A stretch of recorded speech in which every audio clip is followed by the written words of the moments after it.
আজকের এই ক্লাসটি অত্যন্ত গুরুত্বপূর্ণ হতে চলেছে। তোমরা যারা ক্লাস 12-এর অর্থাৎ দ্বাদশ শ্রেণীর থার্ড সেমিস্টারের স্টুডেন্টস রয়েছে এবং যাদের সংস্কৃত বিষয়টি রয়েছে তাদের জন্য আজকের এই ভিডিওটি অত্যন্ত কিন্তু হেল্পফুল হতে চলেছে। তো আজ আমাদের আলোচনার বিষয় তোমাদের ক্লাস 12-এর থার্ড সেমিস্টারের যে তোমাদের একটি দৃশ্যকাব্য রয়েছে যার নাম হচ্ছে দুর্বাসসঃ অভিশাপঃ বা দুর্বাসস শাপঃ। সেই দুর্বাসস শাপহের আজ আমরা এই ভিডিওর মাধ্যমে উৎস, কবি পরিচিতি, বিষয়বস্তু এবং নামকরণ নিয়ে আলোচনা করব। এর নেক্সট যে ভিডিও আসবে সেটাতে আমি দুর্বাসস শাপঃ এর কিন্তু শ্লোক সহ বঙ্গানুবাদ আলোচনা করব। তো যারা অলরেডি আমাদের চ্যানেলটি সাবস্ক্রাইব করে রেখেছো তাদেরকে জানাই আরও একবার অসংখ্য ধন্যবাদ, এবং যারা এখনো পর্যন্ত আমাদের এই চ্যানেলটিকে সাপোর্ট করে উঠতে পারোনি বা সাবস্ক্রাইব করে উঠতে পারোনি তারা অতি অবশ্যই সাবস্ক্রাইব বাটনটি প্রেস করে চ্যানেলটির পাশে থাকতে ভুলো না। সাবস্ক্রাইব করলে কি হবে, সাবস্ক্রাইব করলে আমি একটু মোটিভেট হব এবং এই চ্যানেলটি ধীরে ধীরে এগিয়ে যাবে, এবং এই চ্যানেলের মাধ্যমে কিন্তু তোমরা সবসময়ই তোমাদের হেল্পফুল এবং ইনফরমেটিভ এডুকেশন পারপাস ভিডিও বিনামূল্যে পেয়ে থাকো। তো চলো তাহলে আমি দেরি না করে সরাসরি উৎসর দিকে এগিয়ে যাই। তো প্রথমে একটু আলোচনা করে দিই। দেখো, দুর্বাসসঃ অভিশাপঃ, ঠিক আছে। এটা লেখা আছে কি, অভিজ্ঞান শকুন্তলম কালিদাস প্রণীতস্য অভিজ্ঞান শকুন্তলম মিতি নাটকস্য চতুর্থাঙ্কাৎ সংকলিতা, ঠিক আছে। এটা আমি বলে দিচ্ছি, তাও আরো ভালোভাবে বলে দিচ্ছি। এটা উৎসটাই লেখা আছে, এটা কালিদাস প্রণীতস্য মানে মহাকবি কালিদাসের লেখা অভিজ্ঞান শকুন্তলম ইতি, অভিজ্ঞান শকুন্তলম নামে নাটকের চতুর্থ অঙ্ক থেকে নেওয়া হয়েছে। সো আলোচ্য দুর্বাসসঃ শাপঃ নামক পাঠ্যাংশটির উৎস কালিদাসের রচিত অভিজ্ঞান শকুন্তল নামক নাটকের চতুর্থ অঙ্ক। আমি প্রথমে বললাম এটা মহাকবি কালিদাসের লেখা অভিজ্ঞান শকুন্তলম নামে যে নাটকটি আছে সেটি চতুর্থ অঙ্ক থেকে নেওয়া হয়েছে। কালিদাসের কবি প্রতিভার সর্বময় প্রকাশ ঘটেছে এই নাটকে, মানে কালিদাসের যে কবি প্রতিভা ছিল সেটার কিন্তু সম্পূর্ণ প্রকাশ ঘটেছে এই নাটকের মাধ্যমে। আবার তার মধ্যে চতুর্থ অঙ্কটিকেই সর্বশ্রেষ্ঠ বলে মনে করেন অনেকে। আবার এর যে অভিজ্ঞান শকুন্তলম নাটকের যে চতুর্থ অঙ্ক আছে সেই চতুর্থ অঙ্কটাকেই কিন্তু অনেকে সর্বশ্রেষ্ঠ বলে মনে করেন। এই অঙ্কে শকুন্তলার প্রতিগৃহে যাত্রার দৃশ্য মর্মস্পর্শী হয়ে উঠেছে। এই দৃশ্যে কি রয়েছে, এই অঙ্কে কি রয়েছে, এই অঙ্কে শকুন্তলার প্রতিগৃহে যাওয়ার, শকুন্তলার স্বামীর গৃহে অর্থাৎ রাজা দুষ্যন্তের গৃহে যাত্রার মর্মস্পর্শী ছবি কিন্তু ফুটে উঠেছে। নাটকের মধ্যে এই অঙ্কটির বিশেষ মূল্য স্বীকার করা হয়েছে। এবারে আমি এটার বিষয় পরিচিতিটা বলে দিচ্ছি। তো দেখো কি বলা হচ্ছে, নাট্যকার পরিচিতি বা কবি পরিচিতি। দুর্বাসস শাপ নাট্যাংশের রচয়িতা হলেন কবি কালিদাস। সাহিত্যের যে কোনো শাখার গ্রন্থ রচয়িতাকে সংস্কৃতে কবি বলা হয়, মানে সাহিত্যের যে কোনো শাখায় যারা গ্রন্থ রচনা করে তাদেরকে কিন্তু সংস্কৃতে কবি বলা হয়। ওই জন্য আমি বলছি বারবার মহাকবি কালিদাস। কালিদাসের ঐতিহাসিক পরিচয় নিয়ে আমরা কোনো স্থির সিদ্ধান্ত নিতে পারি না, মানে কালিদাসের ঐতিহাসিক পরিচয় নিয়ে আমরা কিন্তু কোনো রকম স্থির সিদ্ধান্ত নিতে পারি না। মনে হয় যে এই মহা প্রতিভাধর কবির সময়কালটা চতুর্থ খ্রিস্টাব্দ থেকে পঞ্চম খ্রিস্টাব্দে কোনো এক সময়ের মধ্যে। তবে এ মত সমালোচনা ঊর্ধ্বে নয়, তবে এ নিয়েও কিন্তু সমালোচনা রয়েছে। যাই হোক কালিদাস নামে যে একজন কবি ছিলেন যার রচিত সংস্কৃত সাহিত্য দেশকালের সীমা অতিক্রম করে বিশ্ব দরবারে গিয়ে পৌঁছেছে সে বিষয়ে কোনো সন্দেহ নেই।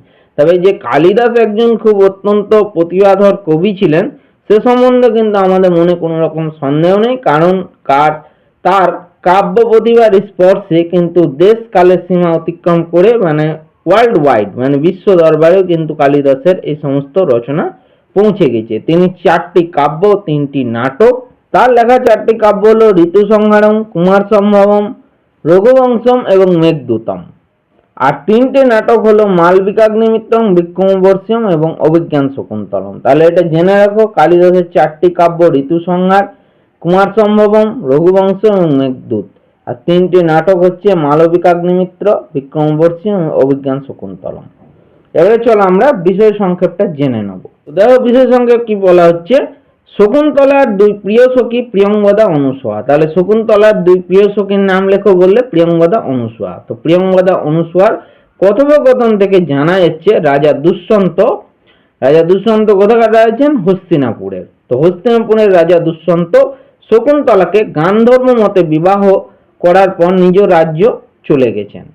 তো শকুন্তলার দুই প্রিয় সখী প্রিয়ঙ্গদা আর অনুসূয়ার কথোপকথন থেকে জানা যাচ্ছে যে হস্তিনাপুরের মহারাজ দুষ্যন্ত শকুন্তলাকে গান্ধর্ব মতে বিবাহ করা। গান্ধর্ব মত কোনটাকে বলে? বর এবং বধূ পরস্পরের সম্মতিক্রমে যে বিবাহটা হয় সেটাকে বলছে গান্ধর্ব মতে বিবাহ।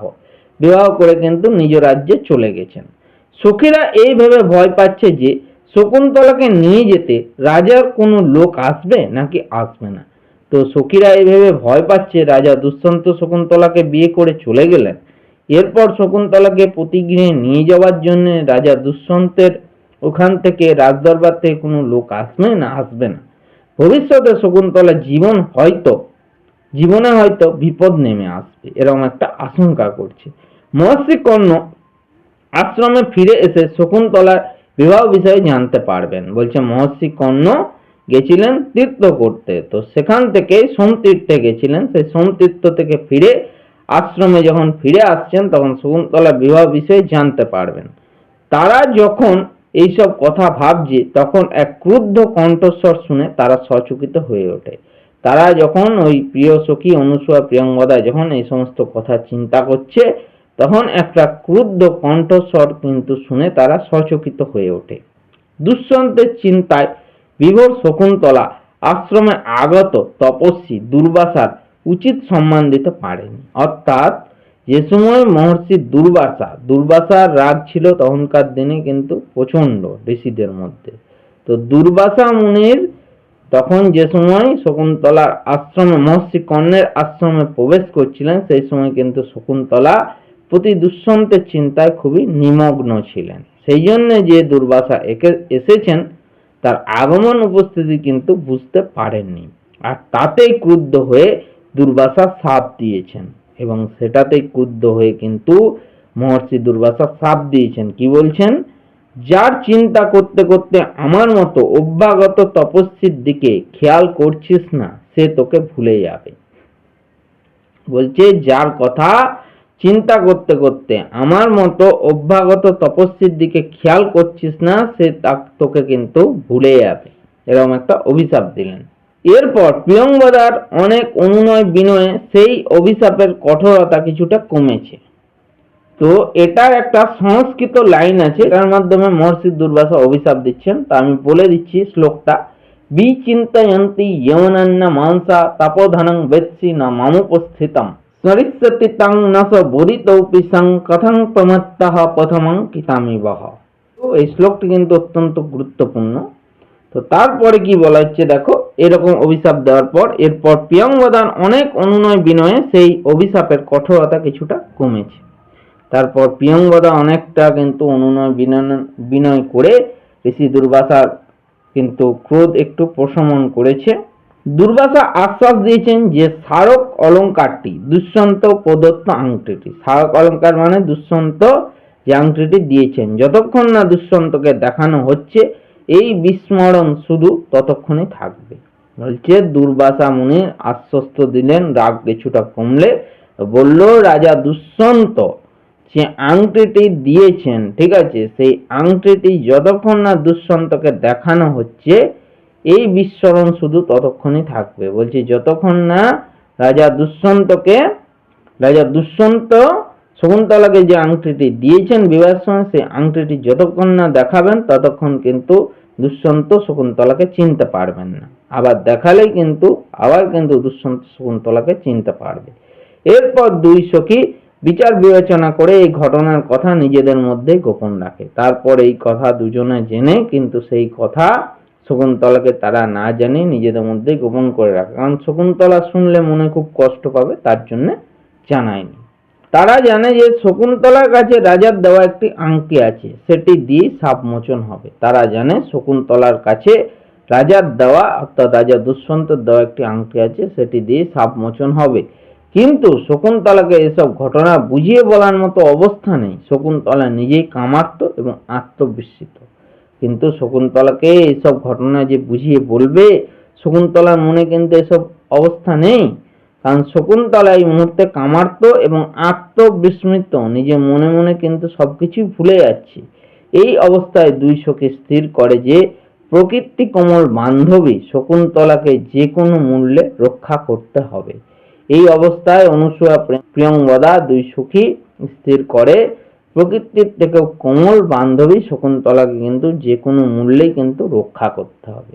এইটুকু তোমাদের দেওয়া আছে, এটাই কিন্তু শ্লোক ওয়াইজ দেওয়া আছে। আমি নেক্সট ভিডিওতে আলোচনা করব। এবার লাস্ট আমরা নামকরণটা একটু জেনে নেব, সর্বশেষ নামকরণ জেনে নেব। তো নামকরণ কি বলছে দেখো, কালিদাসের নাটকটির নাম অভিজ্ঞান শকুন্তলম, এটা জানলে তার চতুর্থ অঙ্কের প্রথম দিকেই বর্তমান পাঠ্যাংশটি রয়েছে। এই অংশের সবথেকে গুরুত্বপূর্ণ ঘটনা হলো দুর্বাসার অভিশাপ। কর্ণমুনির বড় আদরের পালিত কন্যা হলো শকুন্তলা। বলছে কর্ণমুনির সবথেকে বড় আদরের কন্যা হচ্ছে শকুন্তলা। তারপরে তো ঘটনাটা তোমাদের বললাম, সেই ঘটনাটা তো বলছে পাঠ্যাংশে দেখা যায় যে দুর্বাসা শকুন্তলাকে অভিশাপ দিয়েছেন। পাঠ্যাংশে তোমরা গল্পটা তো বলেই দিলাম, সেখানে দেখতে পেলে যে দুর্বাসা শকুন্তলাকে অভিশাপ দিয়েছেন। শকুন্তলার সখীদের মধ্যে যত চাঞ্চল্য দুর্বাসার সেই অভিশাপকে ঘিরেই, মানে শকুন্তলার সখীদের অর্থাৎ অনুসূয়া প্রিয়ঙ্গদাদের মনে যত চাঞ্চল্য সে সমস্ত কিন্তু শকুন্তলার অভিশাপকে ঘিরেই, সেই জন্য কিন্তু নাম হয়েছে দুর্বাসস অভিশাপ। সুতরাং যেহেতু দুর্বাসস শাপ অর্থাৎ দুর্বাসার শাপই প্রদত্ত নাট্যাংশের মুখ্য বিষয়, আমি প্রথমেই বললাম দুর্বাসার অভিশাপ আর শাপই কিন্তু নাট্যাংশের মুখ্য বিষয়, তাই নাট্যাংশের নামকরণটি দুর্বাসস শাপ সর্বতভাবে যুক্তিসঙ্গত এবং যুক্তিযুক্ত এবং সামঞ্জস্যপূর্ণ হয়েছে। তো এখানেই তোমাদের এই ক্লাসটি সমাপ্ত হলো। ভিডিওটি এতক্ষণ ধৈর্য ধরে দেখার জন্য তোমাদের সকলকে আমার তরফ থেকে আরো একবার অসংখ্য ধন্যবাদ জানাই।